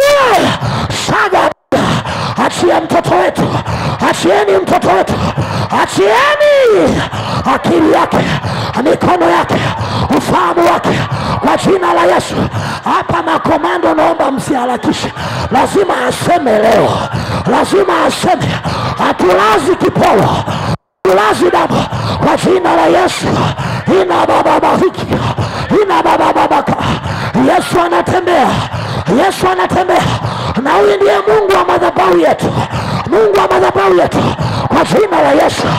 Sagabaza, sagabaki, sekakati, harabariando bosi, harabariando kati, sagagadiba. Endelea kukemea hapo, endelea kukemea hapo. Haya hapa, mara moja, pigwa chondoka, pigwa chondoka. Sakata, sakata. Endelea kukemea, kemea, kemea, msibembeleze, kemea, msibembeleze. Seka mabo, wewe usitusumbue. Pigwa, toka, toka, toka kwa jina Yesu. Saga kagaga toka. Sema baba baba huyu. Harabariando gosha, harabariando gosha, harabariando goshiketa. Baba baba baba, ima baba baba baba. Kila panda bali ya panda na Bwana. Haya, achia mara moja, achia mara moja, achia mara moja, achia kwa jina Yesu. Sekana, ina baba. Madhabahu ya Mungu wetu imeinuliwa juu, imeinuliwa juu. Madhabahu ya Mungu wetu imeinuliwa juu. Hakuna madhabahu itashindana na madhabahu ya Mungu wetu. Hakuna madhabahu itafanya vita na madhabahu ya Mungu wetu. Sagagata, sagagata. Endelea kukemea mpaka amefunguka. Tusilaze kipolo, tusilaze kipolo. Makomando, tusilaze kipolo, tusilaze kipolo kwa jina la Yesu. Lazima wafunguke. Na huu moto unahamia nyumbani, huu moto unahamia kwenye sebule zetu, huu moto unahamia kwenye vyumba vyetu. Saga bababo, saga bababo. Ile nyumba ishike moto, ile nyumba ishike moto, ile sebule iwe sebule ya moto, kile chumba kiwe chumba cha moto. Wote wanaoingia ile nyumba waseme ni nyumba ya sala, ni nyumba ya watu wa ibada. Kama baba mwenye nyumba, na kupaka mafuta, na kupaka mafuta ya kuwasha moto kwenye familia yako mwenyewe. Kama baba na kichwa cha familia, na kupaka mafuta, na kupaka mafuta kwa jina la Yesu. Saganaga, saganaga. Hori baba baki. Kama kichwa cha familia, na kama mafuta, huu moto utaishia hapa. Utatembea mpaka kwa watoto. Ndugu watakaoingia kwenye ile nyumba wataambiana, tumeenda kwenye nyumba ile ndugu yetu, ile nyumba imejaa maombi, ile nyumba imejaa moto, ile nyumba imejaa nguvu kupita kawaida, ile nyumba wanaheshimu ibada kuliko hata kula, ile nyumba wanaheshimu ibada kuliko mpira, kuliko tamthilia. Ile nyumba, nasema Bwana, umepokea neema hii. Hii neema imeachiliwa juu yako. Sagagada, sega baba baba, ura baba baba hiki sana na mama mama ki orabarianda baka. Hapa naomba makomando hapa, tunakomaa mpaka ameongea. Hajaongea wiki nzima, leo lazima aongee kwa jina Yesu. Soma mama baba hiki Arabariando goza. Arabariando kemeyo. Ona hizi madhabahu zimefunga mpaka watoto. Ona hizi madhabahu zimeshika mpaka watoto. Piga hiyo hapo, piga hiyo. Shekato. Ina mama mapo. Hakuna kiambaza kwenye nyumba hizo, kwenye nyumba zenu, kwenye sebule zenu. Ile neema ya kuomba tena, ile neema ya kuomba tena, ile neema ya kuomba, ile neema ya kumtafuta kwa jina la Yesu. Wanaume ongezeka hapo. Kemea, msibembeleze, msibembeleze, kemea, msibembeleze, kemea. Shagaba hiki alaba hiki haraba kiki. Nyosha mikono kule wengine nyosha mikono wakati hao wanahudumiwa. Wanaume endelea kuomba hapa. Endelea kuomba, kuna kitu kinapandwa hapa. Natamani huu moto usizime leo. Huu moto uendelee kwa jina la Yesu. Madhabahu iliyokuwa inashindana na moto wa hii madhabahu rakata imepigwa, imeachia, imepigwa, imeachia, imepigwa, imeachia. Sana na baba huyu. Hori baba kiki. Nakupenda Bwana Yesu. Nakupenda Bwana Yesu. Nakupenda Mungu wa madhabahu yangu. Mungu wa madhabahu ya kweli. Nakutukuza. Kimara TAG haijafa. Kimara TAG. Nataka niwaambie Mungu wa hii nyumba bado anaishi. Na hii ni picha tu. Unaweza ukaona ya kwamba bado moto upo. Ukichochewa bado upo. Tena wa kutosha. Saga na Gaza. Saga na Gaza. Saga na Gaza. Saga na Gaza. Saga na Gaza. Saga na Gaza. Hori baba baboki. Kwa jina la Yesu. Arabariando gosiki. Arabariando gosa. Arabariando gosa. Arabariando gosa. Arabariando gosa. Arabariando baka.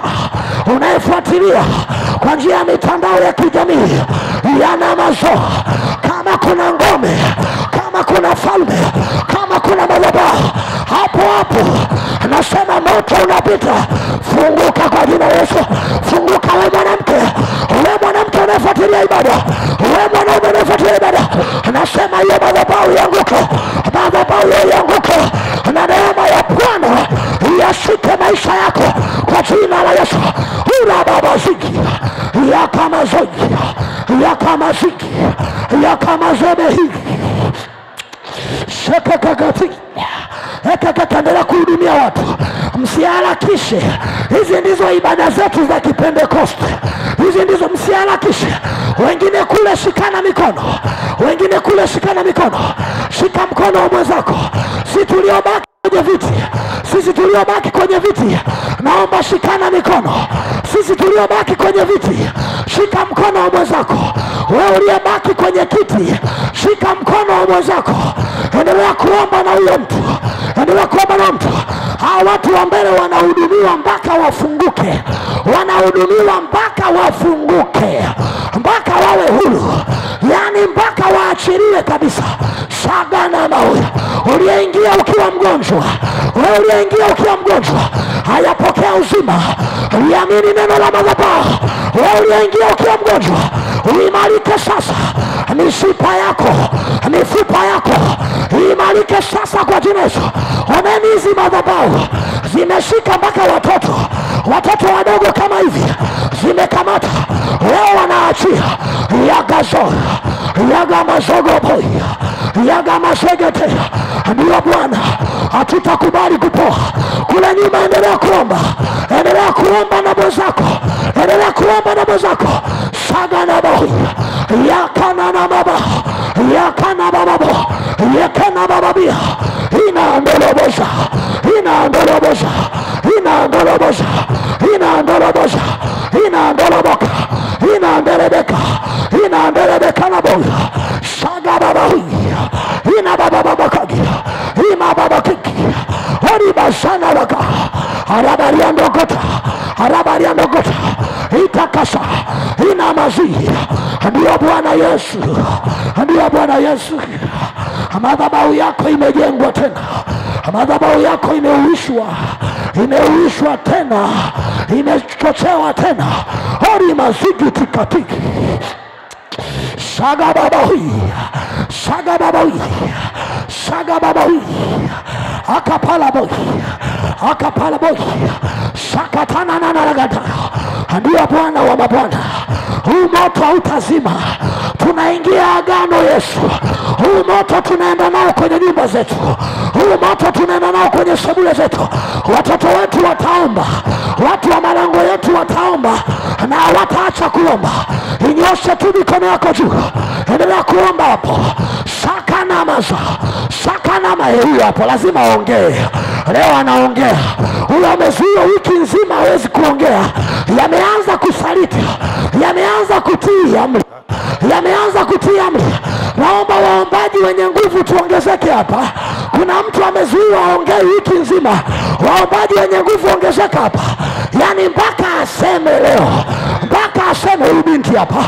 Sakana mama baba, sakana mama babako, ina mama babaki, ina mama. Katika jina la Yesu, katika jina la Yesu, katika jina la Yesu, kila vifungo vya mizimu, kila roho za mizimu zinapigwa kwa moto, zinapigwa kwa moto, zinapigwa kwa moto katika jina la Yesu, katika jina la Yesu, katika jina la Yesu, katika jina la Yesu. Kila roho za mizimu, kila vifungo vinapigwa kwa moto. Achia, achia kwa jina la Yesu, achia kwa jina la Yesu, achia kwa jina la Yesu, achia katika jina la Yesu, katika jina la Yesu. Kanisa omba, endelea kuomba mpaka watu hao wote wamefunguliwa. Endelea kuomba mpaka watu wote wamefunguliwa katika jina la Yesu, katika jina la Yesu. Kemea, kemea, kemea kila roho zilizowafunga, kemea kila roho zilizowafunga katika jina la Yesu, katika jina la Yesu. Vifungo vya mizimu, haijalishi ni kafara gani iliyotolewa, katika jina la Yesu leo inavunjwa, leo inavunjwa. Madhabahu inabomolewa katika jina la Yesu, katika jina la Yesu. Na kuamuru achia, na kuamuru achia, na kuamuru achia, na kuamuru achia. Lazima uachie, lazima uachie, lazima uachie, lazima uachie, lazima uachie, lazima uachie katika jina la Yesu, katika jina la Yesu, katika jina la Yesu, katika jina la Yesu. Huwezi kushindana na nguvu ya Mungu, huwezi kushindana na shauri la Bwana, shauri la Bwana. Watu hawaponywe, watu hawafunguliwe, nasi tunaamuru katika jina la Yesu, katika jina la Yesu. Achia, achia, achia katika jina la Yesu, achia katika jina la Yesu, achia katika jina la Yesu. Kila madhabahu iliyopewa kafara, iliyopokea sadaka kwa ajili ya mtu huyu, tunaivunja, tunabomoa, tunasambaratisha katika jina la Yesu, tunasambaratisha katika jina la Yesu, tunasambaratisha katika jina la Yesu, katika jina la Yesu, katika jina la Yesu, katika jina la Yesu. Tunasambaratisha katika jina la Yesu. Tunaagiza, elekeza mapigo, elekeza mapigo, mapigo ya moto kwa watesi wa watu hawa, kwa watesi wa nyumba yako. Elekeza mapigo ya moto, elekeza mapigo ya moto kwa kila wanaoratibu uharibifu, wanaoratibu vifungo, magonjwa, kwa jina la Yesu. Tunapeleka moto, tunapeleka moto, tunapeleka moto, tunapeleka moto, tunapeleka moto kwa jina la Yesu, kwa jina la Yesu, kwa jina la Yesu. Tunaachilia mapigo, mapigo, mapigo, mapigo ya moto, mapigo ya moto, mapigo ya moto, mapigo ya moto. Tunachomoa hizo roho, hizo roho, hizo roho. Chomoka, chomoka, chomoka, chomoka, chomoka mara moja, chomoka mara moja, chomoka mara moja, chomoka wewe pepo wa ububu katika jina la Yesu. Na kwa moro mwachie huyo binti, mwachie katika jina la Yesu. Achia, achia kinywa chake, achia, achia, achia, achia, achia, achia katika jina la Yesu, katika jina la Yesu, katika jina la Yesu. Roho za uchawi zinazotoka kwenye familia, roho za uchawi zinazotoka kwenye familia zikishirikiana na majirani kutesa maisha ya mtu huyo, katika jina la Yesu tunaamuru, tunaamuru mchana wa leo, mchana wa leo katika jina la Yesu. kama vile miungu ya Yezebeli na Baali ilivyopigwa ikawa machinjo, ndivyo ambavyo mchana wa leo tunapeleka moto, tunapeleka uharibifu, tunapeleka maangamizi, kwa jina la Yesu, kwa jina la Yesu, kwa jina la Yesu. Na kuamuru achia, achia, achia, achia, achia, achia, mara moja achia, mara moja achia, mara moja achia, katika jina la Yesu, katika jina la Yesu, katika jina la Yesu, katika jina la Yesu achia, katika jina la Yesu achia, katika jina la Yesu achia, toka katika jina la Yesu, toka katika jina la Yesu, toka katika jina la Yesu. Haijalishi ulipewa kafara ya aina gani, hapa kafara ya Yesu, damu ya Yesu Kristo iliyomwagika msalabani yatosha, yatosha, yatosha, kwa jina la Yesu. Achia, achia, achia, achia. Unaachia kinywa chake, unaachia kinywa chake kwa jina la Yesu, kwa jina la Yesu, kwa jina la Yesu, kwa jina la Yesu, kwa jina la Yesu, kwa jina la Yesu. Utatapika vyote, utatapika vyote kwa jina la Yesu, utatapika vyote. Tunavunja maagano, tunavunja maagano walioingizwa kwa hila, walioingizwa kwa hila, maagano ya vifungo vya uchawi, maagano ya vifungo vya ushirikina, kwa jina la Yesu. Achia, achia, achia, achia, kwa jina la Yesu achia, kwa jina la Yesu achia, kwa jina la Yesu achia, achia mara moja. Toka katika jina la Yesu, toka katika jina la Yesu, toka katika jina la Yesu. Kanisa, usipunguze maombi, omba, omba, omba, omba. Hatutaondoka tukiwacha watu hawa wakiwa katika hali hii. Tunaondoka tukiwa tunawaona watu hawa wamefunguliwa katika jina la Yesu, katika jina la Yesu. Achia, achia, toka katika jina la Yesu, toka katika jina la Yesu, toka katika jina la Yesu. Achia na kuamuru achia, na kuamuru achia, na kuamuru achia. Tunaachilia moto, moto, moto wa Roho Mtakatifu, moto wa Roho Mtakatifu, moto wa Roho Mtakatifu, moto wa Roho Mtakatifu, moto wa Roho Mtakatifu. Haya, katika jina la Yesu. Vua, vua, vua, vua, vua, vua. Jivue, jivue, jivue. Chomoka kwenye mwili huo, chomoka kwenye mwili huo, chomoka, chomoka, chomoka, chomoka, chomoka, chomoka, chomoka, chomoka, kwa jina la Yesu, kwa jina la Yesu, kwa jina la Yesu, kwa jina la Yesu. Achia, achia, achia, achia, achia maisha ya watoto hao, achia maisha ya wanafunzi hao. Ulisema hatasoma, kwa jina la Yesu tunatamka leo, mchana wa leo, ya kwamba anafunguliwa, atasoma, atasoma, atasoma, atasoma, atasoma, kwa jina la Yesu, kwa jina la Yesu, kwa jina la Yesu, kwa jina la Yesu. Achia, kwa jina la Yesu achia, kwa jina la Yesu achia, kwa jina la Yesu achia, kwa jina la Yesu achia, kwa jina la Yesu achia, katika jina la Yesu, katika jina la Yesu, katika jina la Yesu. Kila vifungo vilivyomfunga tunafungua, tunapasua madhabahu zote, madhabahu za kuzimu, madhabahu za kuzimu, tunazipasua, tunazipasua, tunazipasua, kwa jina la Yesu, kwa jina la Yesu, kwa jina la Yesu, kwa jina la Yesu, kwa jina la Yesu. Roho za uchawi, kwa jina la Yesu tunaziharibu, tunaziharibu, tunaziharibu, kwa jina la Yesu, kwa jina la Yesu. Achia mtoto huyo, achia, achia, achia, achia, achia, achia, achia, toka kwa jina la Yesu, toka kwa jina la Yesu, toka kwa jina la Yesu, toka kwa jina la Yesu, toka kwa jina la Yesu. Nguvu ya uchawi iliyoingizwa ndani kupitia chakula cha makaburini, chakula cha kulishwa usiku, kwa jina la Yesu, kwa jina la Yesu tunasambaratisha, tunasambaratisha, tunaharibu hizo nguvu, tunaharibu hizo nguvu, tunaharibu hizo nguvu za kichawi, tunaharibu hizo nguvu za kichawi, tunaharibu hizo nguvu za kichawi, tunaharibu hizo nguvu za kichawi, kwa jina la Yesu, kwa jina la Yesu, kwa jina la Yesu. Damu alizonywesha usiku, chakula alichokula usiku makaburini, nyama za watu alizolishwa usiku zilizofanya agano tunaharibu hilo agano, tunaharibu hilo agano, tunaharibu hilo agano, tunaharibu hilo agano. Funguka, funguka kwa jina la Yesu, funguka kwa jina la Yesu, funguka kwa jina la Yesu, funguka kwa jina la Yesu, funguka kwa jina la Yesu, funguka, funguka. Chakula cha kichawi ulicholishwa tunakiharibu tumboni mwako, tunakiharibu tumboni mwako, tunakiharibu tumboni mwako, tunakiharibu tumboni mwako.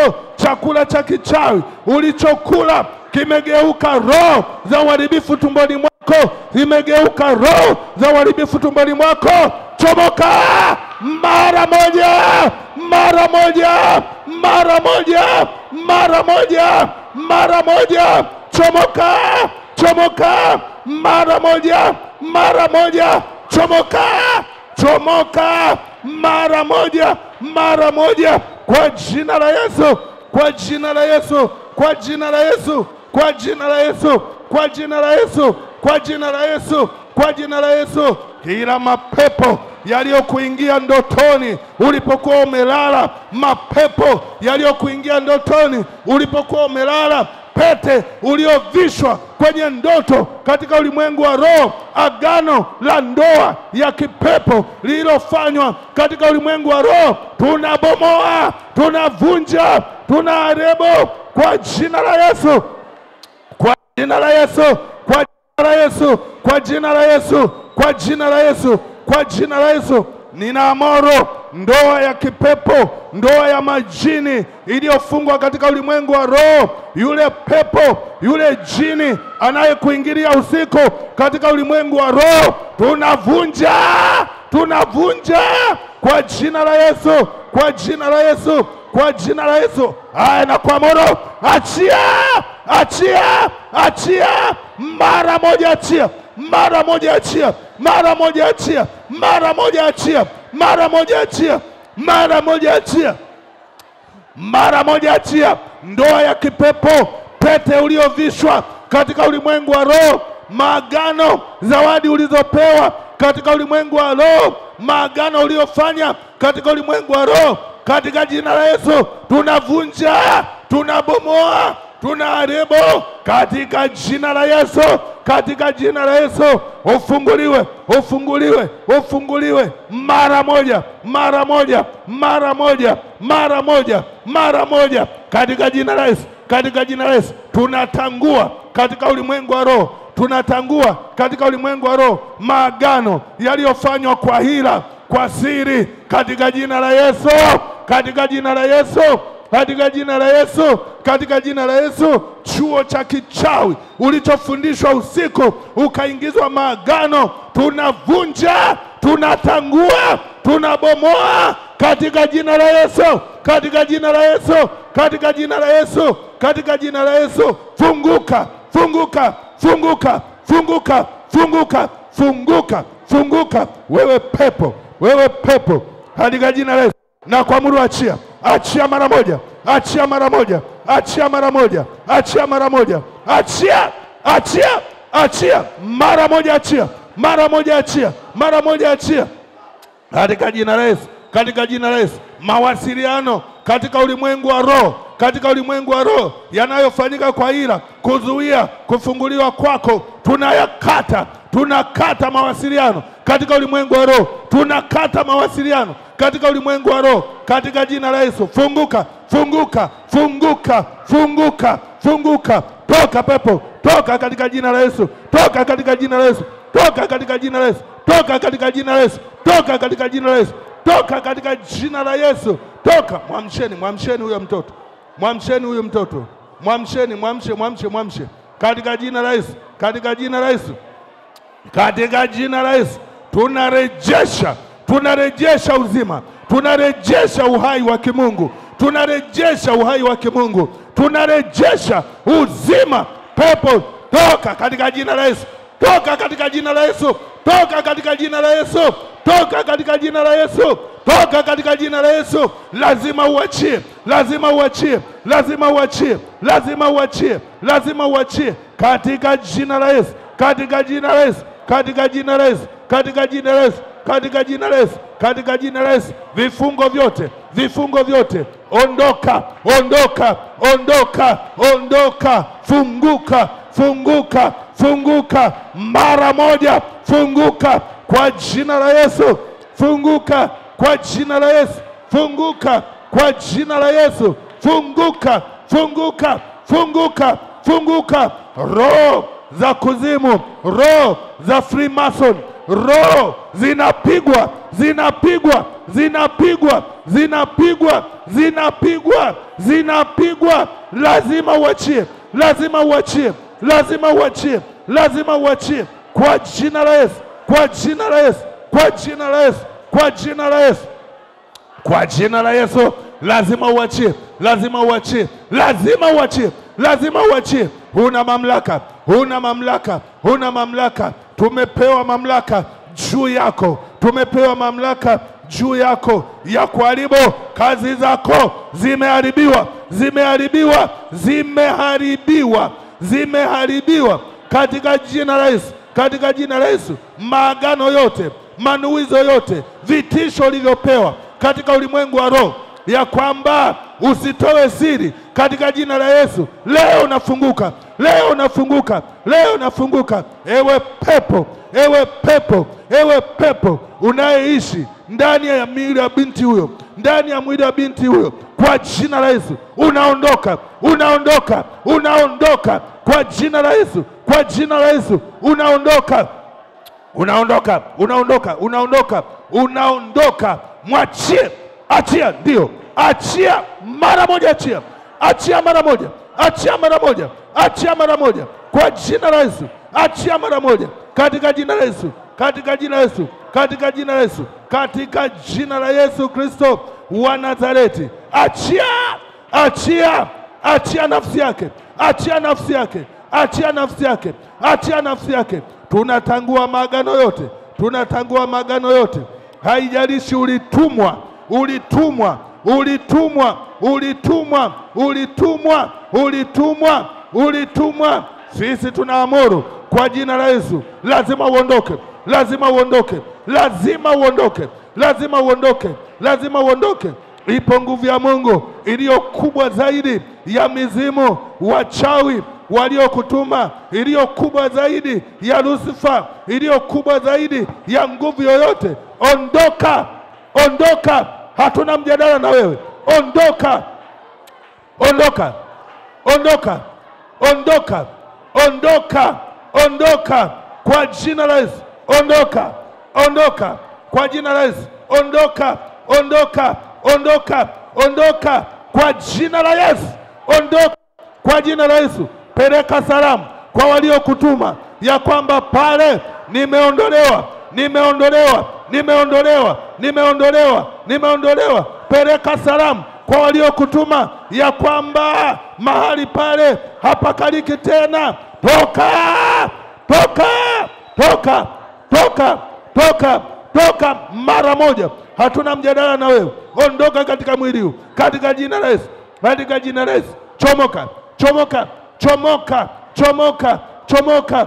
Beba uchafu wako wote, beba uchafu wako wote, beba uchafu wako wote, beba uchafu wako wote ulioweka tumboni, ulioweka kwenye kizazi, ulioweka kwenye kinywa chake, uchafu wako wote ulioweka kwenye ufahamu, kwenye nafsi yake, vifungo vyote achia, achia, achia, achia, achia, achia, achia, achia kwa jina la Yesu. Achia kwa jina la Yesu, achia kwa jina la Yesu, achia uchafu wote ulioweka tumboni, ulioweka kwenye kizazi, ulioweka kwenye damu. Achia, toka, toka kwa jina la Yesu, toka kwa jina la Yesu, toka kwa jina la Yesu, toka kwa jina la Yesu, toka kwa jina la Yesu, toka, toka, toka kwa jina la Yesu, kwa jina la Yesu. Tunarejesha nafsi, tunarejesha nafsi, nafsi iliyofungwa ifunguliwe, ifunguliwe, ifunguliwe, ifunguliwe,